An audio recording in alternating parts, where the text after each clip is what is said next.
Piero Yu enteekateeka zikiriko baagala kulaba nti balonda akulira oludda oluvuganya gavumenti mu parliament ennonda ekyuke mu Administration of Parliament Act etteeka eryo baagala kulikolamu nnongoosereza. Omubaka omu wa Buyaga Wemba Serabidde yavuddeyo n'agamba nti ayagala kusaba Speaker asobole okumuwa omwaganya aleete ensonga eyo ku floor ya Parliament okulondebwa kukyukemu buli omu asobole okwetabamu. Okusunirako kwa katono ennonda y'akulira oludda oluvuganya gavumenti okusinziira ku tteeka ekibiina ekisinga ababaka abangi mu Parliament ku ludda oluvuganya numerical strength kyekirondamu akulira oludda oluvuganya gavumenti, naye wateekeddwa okubaawo okwebuuza ku bibiina ebirala ku ludda oluvuganya ebiri mu Parliament omwo.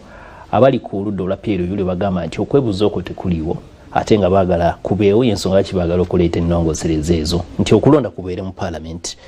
Beka ensonga eno gwe mu ndaba y'ebintu eyinza okuyambako okutereeza enfuga ya Parliament oba egenda kwonoona enfuga ya ebibiina ebyawamu. Tosobola etteeka tugamba mu mateeka nti the law is as good as the spirit in which it was brought.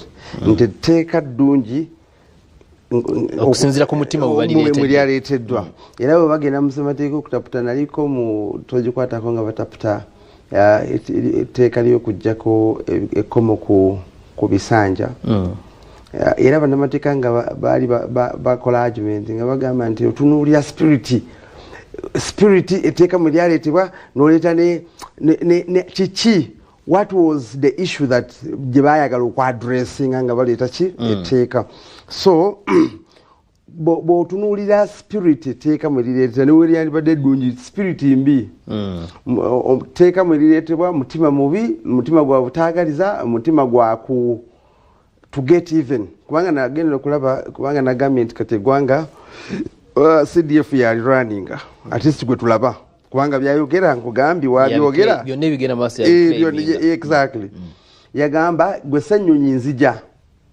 Era n'alagira Kabanda David Daudi omubaka w'e Kasambya nti ku Monday ng'ategeeza wiiki ewedde tandika ku nteekateeka egoba ssennyonyi ku bwaki kuba leader of opposition. So ku Monday tulaba bakula okubiri tulaba Namara ng'aleese ayagala kusaba Parliament okuleeta private members bill.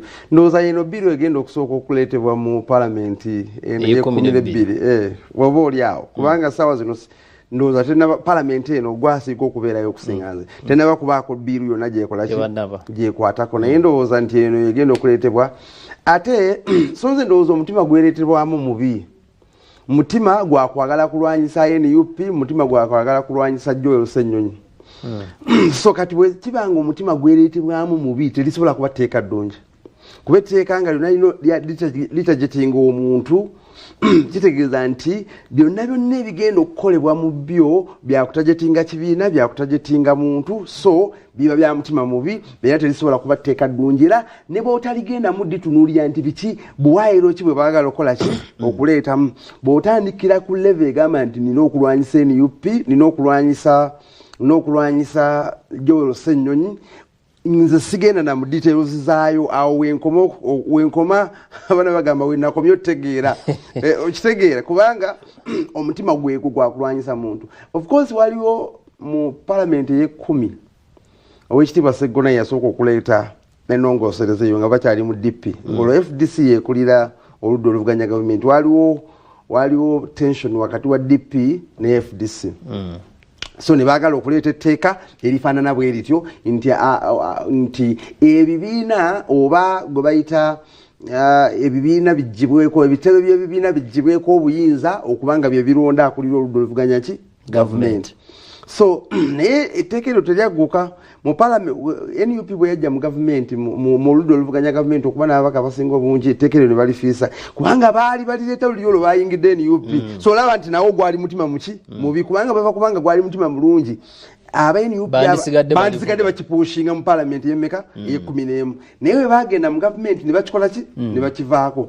Lumu Richard Lumu yali omubaka MTN South n'alireeta mu Parliament ey'e11 NRM bennyini nabo ne balikola ki ne baligaana. Kakati webuuza what has happened between Lumu okwagala odireeta mwaba NRM ne muligaana nakati what has happened between omwaka then and now kipya kyekikoze ekikyuse kubanga luli NRM yalikola ki yaligana ebiina byonna byaligana so nze ndowooza nti ekyo kiraga nti etteeka lino terireetebwa mu mutima mulungi etteeka lino ligezaako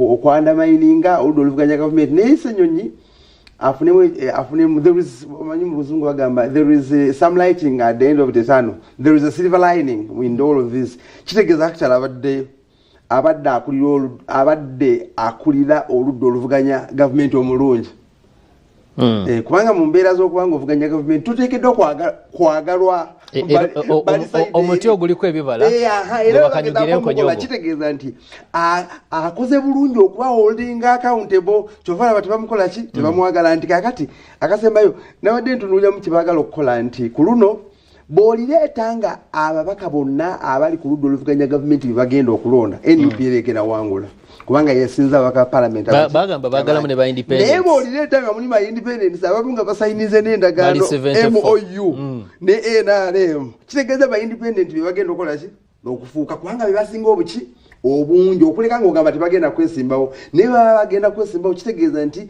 ogenda kubeera ne NRM nga yekulirwa gavumenti ate ne NRM nga yeevuganya ku ludda oluvuganya gavumenti so nga sirowooza nti it is a good thing for a country kubanga ebbanga lyonna buli awabeera power wateekeddwa okubaawo opposition. Every time there is power there must be opposition. That is the natural inclination of things. Nti buli wabeera obuyinza wateekeddwa okubaawo ekibukola omuntu abukuba mu tochi abagamba ko kumacha kugenda mnogamba neda fe we tulina efe tuli mu government ate era tufe tuwevuganya therefore ogenda fiiriza bannansi kubanga power ebiseera ebisinga ekola nga bagipushinze ekola waliwo oludda olugikola ki oligikuba mu tochi okay Haji etteeka lino lyagala okuleetebwa